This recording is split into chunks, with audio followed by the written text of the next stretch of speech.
Hey everybody, come on in. Welcome back to Weather on the Go, all your weather coverage on this Saturday, November 23rd, 2024. And in this video, we're going to be talking about a more true winter weather pattern across North America, the likes of which we haven't. Hey everybody, come on in. Welcome back to Weather on the Go, all your weather coverage on this Saturday, November 23rd, 2024. And in this video, we're going to be talking about a more true winter weather pattern across North America, the likes of which we haven't seen really, honestly, in a couple of winters here this early in the winter. So we're going to be seeing some colder air, we're going to be seeing some snowfall, and who could see some rainfall here with the storm track. We're going to be diving into everything that you need to know in this forecast. So subscribe to the channel so you have the latest weather information at your disposal. Turn on all post notifications by hitting the post notification bell, so you are notified when my videos are posted. Of course, like the video, give it a thumbs up. It really helps out more than you know, so give a thumbs up to the video. Also, leave any comments, questions, concerns below. We'll get to those after the video. Here is your height anomaly map, and basically what this shows is the red and oranges, those are high pressure, and the blues and greens, those are lower pressure. Notice we have blocking up here in Greenland. We also have blocking up here in the Gulf of Alaska, and what that is allowing is for two powerful storm systems to be underneath of those blocking patterns. And you can see here across portions of the Pacific Northwest and the West Coast, we have one, and then we have another storm system over here into eastern Canada underneath of that from Greenland down into portions of the Northeast.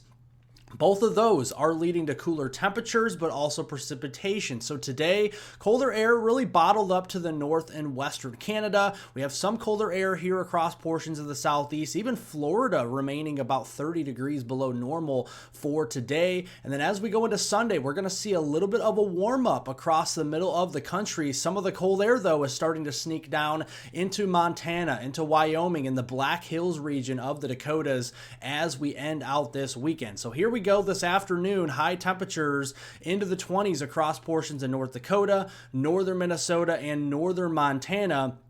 30s, 40s, and 50s a little bit further to the south, and yes, 70s down here into the Lone Star State of Texas this afternoon.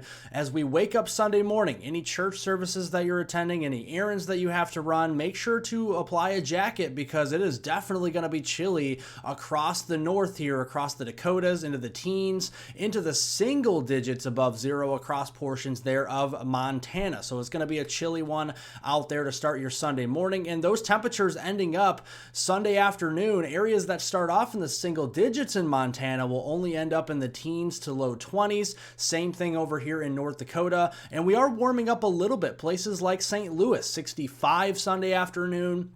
64 in Kansas City, 73 in Oklahoma City and Tulsa, and near 80 at 79 in the Dallas-Fort Worth area Sunday afternoon. So definitely enjoy what is left of spring out there. And you can see here our weather alert map. We do have some action across the western U.S. in those purple shaded colors, winter weather advisories, where travel could be a little bit inconvenienced for you further off to the west, really with the snowfall. We have those pinks into northwest Montana, central Idaho, and the Sierras here into California. Those are winter storm warnings where we're still anticipating very significant snowfall and very significant travel impacts moving forward this weekend. So this afternoon, we still have some moisture over here in Maine. That could bring a round of rain and or snow showers as we go into this afternoon. Pretty nuisance over here as we go later on through the day. A bigger system further off to the west, higher elevation storm system here, bringing some heavier rain and snow here across the west. And then we start to see that continue as we go into Sunday as well. Moisture is definitely going to be piling up for the Sierras, for the Pacific Northwest going through Monday, November 25th, and you can see a lot of that is going to be in the form of some snow. Lighter snow further off here into interior New England, northern Maine, upstate New York, places like that could see maybe up to an inch of snow as we go through the weekend.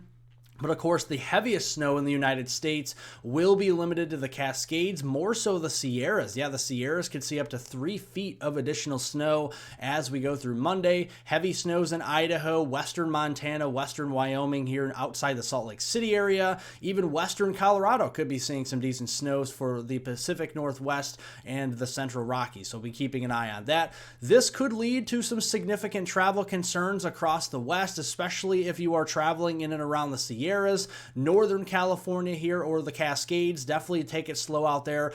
Make sure you have plenty of time to get to your destination if you are traveling in those higher elevations. And going into next week, Monday, November 25th, the floodgates start to open up for the colder air here from Canada down into the central and southern U.S. This approaches the Red River Valley for Oklahoma and Texas on Monday. We see that a little bit further north on Wednesday, but a reprieve, and this is going to be a stronger push of cold air, and this goes all the way down to Mexico, coastal Texas, the Gulf Coast, and northern Florida as we go through Friday on November 29th. This is the day after Thanksgiving, and look at up here into Canada. We could be talking temperatures 50 degrees below the norm for late November standards, and it all goes back to the ice and snow cover. We showed you this map yesterday, and it still holds true. The snowpack up here is really starting to build across Alaska and western Canada, and that cold air, the origin of that, is moving over top of that snowpack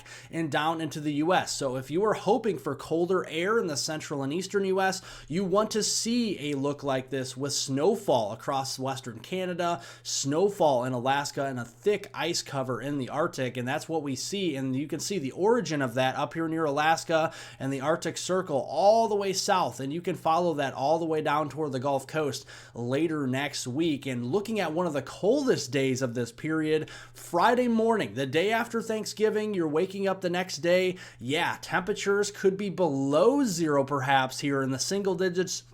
Below zero, maybe wind chills pushing 15, 20 below in some areas in North Dakota and northeastern portions of Montana. Single digits and teens further south, perhaps as far south as Kansas, northern Missouri, or central Illinois. And that freezing line goes all the way down here into North Texas, into central Arkansas, into middle Tennessee, and over here into Virginia Friday morning. And we only recover up there into the upper Midwest, into the teens and 20s, maybe some low 30s Friday afternoon. So definitely is going to be a chill in the air to end the month of November. And it's going to come with some fanfare as well, folks. We're going to have a very active jet stream traversing west to east across the United States, and this is going to allow a somewhat bigger storm system to develop here as we go into later next week for post-Thanksgiving travel. So looking here at the precipitation anomaly next week, we see that moisture coming in from the eastern Pacific into central and southern California, through Nevada, Utah, into Colorado, and it kind of fizzles out a little bit once it moves toward the Mississippi Valley, but picking right back up here where it left off from the Ohio, Tennessee River Valley and up through the Northeast. And yes, our friends in the I-95 corridor looking at above normal precipitation later next week. So let's walk you through this. On Monday, we have the storm starting to move in. Very heavy snows there in the Sierras, heavier rains for Central California and coastal Central California as well. Heavier snows will move in to the ski resorts of Salt Lake City, of Denver, of the Cheyenne, Wyoming area as we go into Tuesday. Heavier snows for you. And then we see this elongating area of low pressure where we have some snow to the north and a little bit of rain further to the south where it is warmer. And really, frankly, too warm to snow. And then as we go into Thursday, this is Thanksgiving Day, November 28th. That low pressure here to 1,004 millibars somewhere toward the mid-Atlantic. The northern side of that, we could start to see some snowfall for central and eastern PA, including the Poconos region, even southern New York State, mixing with and then changing over to snow in parts of Maryland and New Jersey perhaps as well. And then as we go into Friday, a bona fide snowstorm across the Northeast is possible, especially if we can get a 992 millibar just off the coast there of Cape Cod. And that is something we'll keep an eye on as we go into later next week. And looking at the moisture next week, precipitation-wise, we're going to be a-okay for precipitation there in Central California, across Nevada, into Utah and Colorado. Definitely seeing some heavier moisture out there. Fizzling fizzling out a little bit toward the Mississippi Valley as we go into the middle of next week, but picking up right where it left off, the Ohio Valley, the Tennessee Valley, the Mid-Atlantic, and especially the Northeast, yes, and including the I-95 corridor with that heavier moisture later next week. And looking at a couple weather models here to kind of give you an idea of what we could be looking at in terms of snowfall next week. A lot of this is going to be coming after Thanksgiving travel. So you see here as we go through next week, the European model is showing a heavy snowstorm from Maine all the way back here towards the Poconos and into portions of Pennsylvania. This could be as far west as Pittsburgh, and that could be hefty amounts of snow, maybe enough for the shovels and or the snow blowers. And then looking here at the GFS model, really not as bullish on the snowfall amounts, but the placement is very similar. So keep an eye on the placement. And looking at the GEM model, this is the Canadian guidance, very bullish again, just like the European model on the snowfall, and maybe just a little bit further north, and keeping the I-95 corridor a little bit more on that rain line like we've really unfortunately been seeing the last couple of winters. So we're keeping an eye on this. The track is key, the intensity is key, and don't look at the snowfall amounts, just look at the placement of this. That is very important at this stage in the game. We'll get to the snowfall amounts potentially by the early to middle portion of next week as we get more data and it gets more accurate.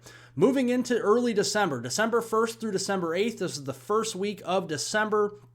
And no matter how you slice it, how much snow or rain we get with this system, behind it, it's going to leave another pocket of cold air across the eastern United States. And this is, again, the origin of this right over that snowpack in Canada all the way down into the eastern U.S. And if we can lay down a decent snowpack in the Northeast, that could enhance our cold air for the first week in December. And any storm system that can move through with moisture can take advantage of that cold air and change that rain over to wintry precipitation of snow, freezing rain, or sleet. So something to keep an eye on. And looking at the storm track and the snow track here as we go into early December, it looks favored across the Great Lakes. And we don't want to forget about our folks there in the UP of Michigan, lower Michigan as well, or even over here toward Lake Erie. Lake effect snowfall could be a big setup as we go into early December with this, as clipper systems move in from northwest to southeast with that northwesterly flow aloft, and that could lead to some heavier snows near the Great Lakes as we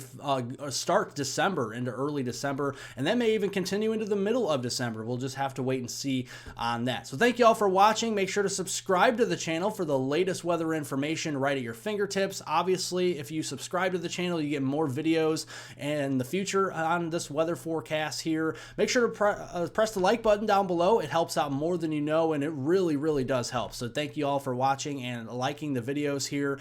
Leave it in comments, questions, and concerns below. I definitely appreciate going through those and answering as many questions as I possibly can. And I hope everyone has a wonderful rest of their weekend out there.